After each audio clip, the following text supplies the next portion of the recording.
1,70,000 teachers की vacancy आती है बिहार में, और बिहार के शिक्षा मंत्री ये कहते हैं कि बिहार के बच्चे टीचर बनने लायक नहीं है, इसलिए हम अदर स्टेट के बच्चों को लेके आएंगे और यहाँ पे टीचर बनाएंगे। इस स्टेटमेंट का पोस्टमार्टम हम लोग बाद में करेंगे, तगड़ा पोस्टमार्टम करेंगे। पहले हम जानते हैं कि बिहार का ये पूरा मामला क्या है। देखो, बिहार में वैकेंसी आती है टीचर की 1,70,000 के पद पे, और 4 साल बाद ये वैकेंसी आती है, यानी कि आज से 4 साल पहले वैकेंसी आई होगी। तो जिस बच्चे का 4 साल पहले नहीं निकला होगा वो इसी उम्मीद में बैठा होगा कि यार कब वैकेंसी आएगी, कब एग्ज़ाम दूंगा, कब सरकारी टीचर बनूंगा। उसके 4, 5, 6 साल तो ऐसे गए। दूसरा, जो बच्चा सोच रहा था पहले देने के एग्ज़ाम, उसके 4 साल ऐसे गए, क्योंकि वो 4 साल से वेट कर रहा है वैकेंसी का। और बिहार ऐसा स्टेट है कि अगर आपकी लड़की ग्रेजुएशन कर लेना तो उसके बाद उसको 4 साल का टाइम नहीं दिया जाता है कि वो बैठेगी और 4 साल तक वेट करेगी किसी वैकेंसी का, शादी कर दी जाती है। तो अपने आप में एक बहुत बड़ा टाइम पीरियड है। अब क्या होता है कि वैकेंसी आई, गवर्नमेंट ने कहा कि चलो सीटेट का एग्ज़ाम दो, बच्चों ने दिया, बोलो चलो भाई देते हैं एग्ज़ाम, और क्या। गवर्नमेंट ने कहा कि नहीं, अब बीपीएससी के थ्रू हम एग्ज़ाम लेंगे, यानी बीपीएससी जो पास करेगा वो टीचर बनेगा। बच्चे खुश हुए कि चलो भाई ये तो अच्छी बात है, हम लोग अच्छे टीचर बनना चाहते हैं, बीपीएससी का भी एग्ज़ाम देंगे। अब इन 7-8 दिन में गवर्नमेंट ने क्या किया, जो शिक्षक नियमावली है, शिक्षक नियमावली का मतलब होता है कि रूल रेगुलेशन जिसके थ्रू टीचर्स एग्ज़ाम देते हैं, उसके अंदर इतने परिवर्तन किए गए कि आप सोच नहीं सकते हो। और इस सारे परिवर्तन करके बिहार सरकार कह रही है कि अब इस स्टेट के बच्चे तो एग्ज़ाम देंगे ही, इस स्टेट के साथ पूरी ऑल इंडिया के बच्चे एग्ज़ाम देंगे और बिहार में आके टीचर बनेंगे। बहुत बड़ी बेईमानी है यार। ये बिल्कुल वैसा नहीं है कि भाई हमारा तो खाए अपने नहीं खे और दूसरों को हम बांट रहे हैं, यानी कि खुद को खाने के लिए तो है नहीं और हम दूसरों को बांट रहे हैं। बिहार अभी गरीबी से जूझ रहा है, बिहार अभी बेरोजगारी से जूझ रहा है, बिहार अशिक्षा से जूझ रहा है। बिहार में आप मतलब एकदम लिमिट क्रॉस चल रहा है अभी सब कुछ। इतनी गरीबी है और इतनी बेरोजगारी है, अपने यहाँ के बच्चों को तो ये देख नहीं रहे। पीएम बनने के चक्कर में दूसरे स्टेट के बच्चों को ये इकट्ठा कर रहे हैं। हमारे यहाँ एक तो समय से बहाली नहीं होती, अगर बहाली आ भी गई तो क्या होगा, या तो उसमें कोई पेच लग जाएगा, या पेपर लीक हो जाएगा, या उसको किसी भ्रष्टाचार के आग में झोंक दिया जाएगा। उससे भी अगर बच गया तो कोर्ट में वो सुनवाई के चक्कर में बर्बाद हो जाता है। कल पटना के डाक बंगला, गांधी मैदान, राजभवन और उसके साथ ही हर जगह लगभग पूरे पटना में पुलिस और छात्र की झड़प चली। ये वही स्टूडेंट्स हैं जो 4 साल से कलम घिस रहे थे इस उम्मीद में कि वैकेंसी आएगी, एग्जाम देंगे और सरकारी टीचर बनेंगे, और अब रोड पे बैठ कर लाठी खा रहे हैं। खैर जो भी हो, पता है इतना बवाल नहीं होता अगर बिहार के शिक्षा मंत्री ठीक ठाक स्टेटमेंट देते। बिहार के शिक्षा मंत्री ये कह रहे थे कि बिहार में मैथ, साइंस, कंप्यूटर और इंग्लिश के स्टूडेंट्स नहीं है, यानी कि अच्छे बच्चे नहीं हैं, इसलिए ये सारा जो पद होता है, यानी कि सारा जो पोस्ट होता है वो हर साल रिक्त रह जाता है, यानी कि खाली रह जाता है। इस वजह से उनको अदर स्टेट से बच्चे लाने पड़ते हैं।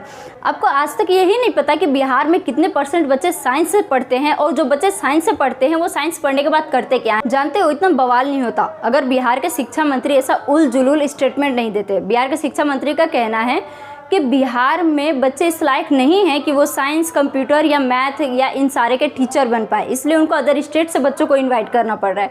बिहार के शिक्षा मंत्री ने ये भी कहा कि पिछले साल ये जो सारे सब्जेक्ट हैं इसके जो पोस्ट थे वो बच गए थे। देखो, मेरा पहला सवाल बिहार के शिक्षा मंत्री से ये है कि उनको पता ही नहीं है कि बिहार में कितने % बच्चे साइंस से पढ़ते हैं, और जो बच्चे साइंस से पढ़ते हैं वो साइंस पढ़ने के बाद करते क्या हैं।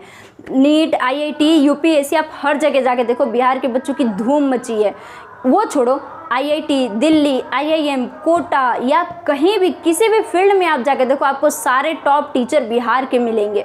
लेकिन वही बात है कि हमारे शिक्षा मंत्री तो थोड़े ज़्यादा पढ़े लिखे हैं, इसलिए उनको थोड़ा कम नॉलेज है। वो छोड़ के ये बता दे बिहार के शिक्षा मंत्री कि उनको 4 साल से पता था कि बिहार में वैकेंसी आने वाली है और बिहार में साइंस, मैथ या कंप्यूटर या इन सब के टीचर अच्छे नहीं है, तो उन्होंने क्या किया 4 साल से? आप खुद सोचो, अगर आप इस बिहार के शिक्षा मंत्री हो, आपको पता है कि बिहार में ये कमी है ना, आपने उन बच्चों को ट्रेनिंग दी जो इस सब्जेक्ट में भी पढ़ रहे हैं, या जिस बच्चे ने इस सब्जेक्ट में नेट GRF क्लियर किया है, ना ही आपने इन बच्चों पे ध्यान देने की कोशिश की कि बिहार में जो सीट खाली है उसका क्या करना है, ना ही आप कोई स्कीम लेके आए, ना ही आपने कोई ट्रेनिंग दी। आपने ये तक नहीं सोचा कि ये प्रॉब्लम जो अभी बिहार में आ रही है कि बिहार में साइंस के टीचर नहीं है, आपके हिसाब से ये प्रॉब्लम दोबारा बिहार में नहीं आए, इसलिए प्राइमरी, सेकेंडरी या जो भी स्कूल हो उस पर फोकस किया जाए, वहाँ पे साइंस और मैथ और कंप्यूटर पे फोकस किया जाए।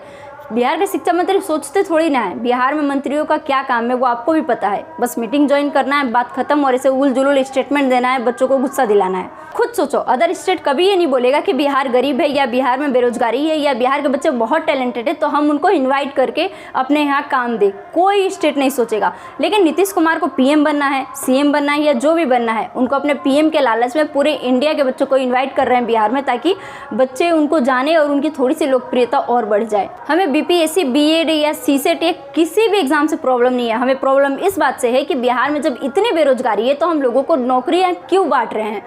हमारे पास इतनी नौकरियां नहीं है कि हम लोगों को बांटे। तो बिहार में जब इतनी बेरोजगारी है तो बिहार के बच्चों की काउंसलिंग कीजिए, बिहार के बच्चों को लेके आइए, ना कि अदर स्टेट के बच्चों को इसमें घुसाइए। जो हक हमारा था उसको आप दूसरों को क्यों दे रहे हैं भाई। बीपीएससी का तो एग्जाम वैसे ही जब स्टेट पीसी वाला होता है वो पूरे ऑल इंडिया के लिए होता है, लेकिन अगर टीचर का एग्जाम पहले सिर्फ स्टूडेंट, यहाँ के स्टूडेंट के लिए हो रहा था तो पूरे इंडिया के लिए करने की जरूरत ही क्या है। बिहार के शिक्षा मंत्री कहते हैं कि बिहार में साइंस, मैथ या कंप्यूटर की जो सीट है वो खाली रह जाती हैं, यानी उस के लिए कोई अप्लाई नहीं करता।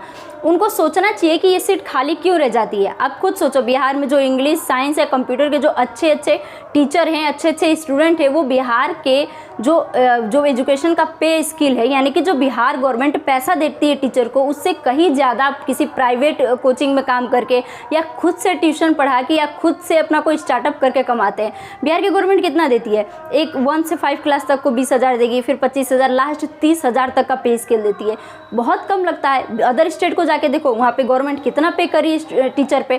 तो कोई यहाँ पे क्यों काम करेगा? कोई साइंस का स्टूडेंट क्यों गवर्नमेंट टीचर बनेगा अगर उसको कहीं और ज़्यादा पैसा मिलेगा? तो शिक्षा मंत्री को ये सारा चीज़ देखना चाहिए। अगर उनको दिख रहा है कि बिहार में साइंस के स्टूडेंट की कमी है तो उनको पे स्केल बढ़ाना चाहिए था, ना कि अदर स्टेट से लाके यहाँ के बच्चों का जॉब खाना चाहिए था। बिहार में कल भी बवाल हुआ, बिहार में आज भी बवाल हुआ। पटना में विपक्षी पार्टियों ने, टीचर एसोसिएशन के सदस्य ने, सबने बवाल किया, स्टूडेंट्स ने बवाल किया, लाठी भी खाया उन लोगों ने। खैर जो भी हो, नीतीश कुमार को ये सोचना चाहिए कि बिहार अभी बहुत ही गरीब है, बिहार के पास अभी बेरोजगारी है, बिहार के पास बहुत सारी समस्या है। अगर यहाँ पे 1,70,000 पद पे बिहारी जाते हैं तो अपने आप में एक बहुत बड़ा बात हो गया, बहुत लोगों को रोजगार मिलेगा। लेकिन आप अगर अदर स्टेट के बच्चों को यहाँ पे घुसाओगे तो बहुत बुरी बात है। आप एग्ज़ाम ले रहे हो, अच्छे से एग्ज़ाम लो, जो बच्चे जाएंगे उनको देखो, जो बच्चे अगर नहीं मिलते तो दोबारा काउंसलिंग करो और बच्चों को लो। खैर इस पूरे मामले में आपकी क्या राय है, आप कमेंट सेक्शन में ज़रूर बताइएगा। मेरे चैनल को सब्सक्राइब करें, लाइक करें, शेयर ज़रूर करें। Thank you. जय हिंद।